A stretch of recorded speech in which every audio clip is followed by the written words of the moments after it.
Arch bishop Fulton J ഷീന്റെ വാഴ്ത്തപ്പെട്ട പദവി പ്രഖ്യാപന ചടങ്ങിൽ പങ്കെടുക്കുന്ന 75,000-ലധികം വിശ്വാസികൾക്ക് സൗജന്യമായി വേൾഡ് മിഷൻ ജപമാലകൾ വിതരണം ചെയ്യുന്നു.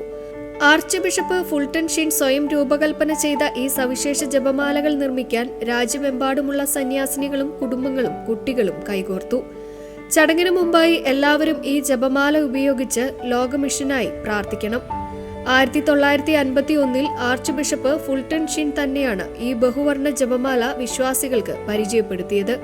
ലോകത്തിന്റെ വിവിധ കോണുകളിൽ സുവിശേഷ പ്രഘോഷണം നടത്തുന്ന മിഷണറിമാർക്കായി പ്രാർത്ഥിക്കാൻ വിശ്വാസികളെ ഓർമ്മിപ്പിക്കുകയാണ് ഇതിന്റെ ലക്ഷ്യം. ഓരോ രഹസ്യത്തിലെയും മുത്തുകളുടെ നിറങ്ങൾ ഓരോ ഭൂഖണ്ഡത്തെയാണ് സൂചിപ്പിക്കുന്നത്.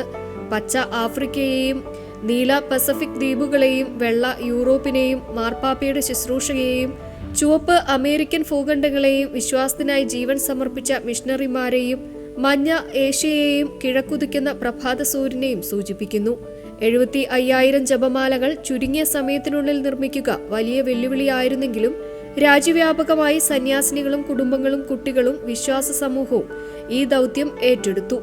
40-ലധികം കോൺവെന്റുകളിലെ സന്യാസിനികൾ ആയിരക്കണക്കിന് ജപമാലകൾ നിർമ്മിക്കാൻ മുന്നോട്ട് വന്നപ്പോൾ 8 വയസ്സുകാരിയായ ഒരു പെൺകുട്ടി സ്വന്തം കൈകൊണ്ട് 250 ജപമാലകൾ നിർമ്മിക്കാനുള്ള പ്രതിജ്ഞയുമായി രംഗത്തെത്തി.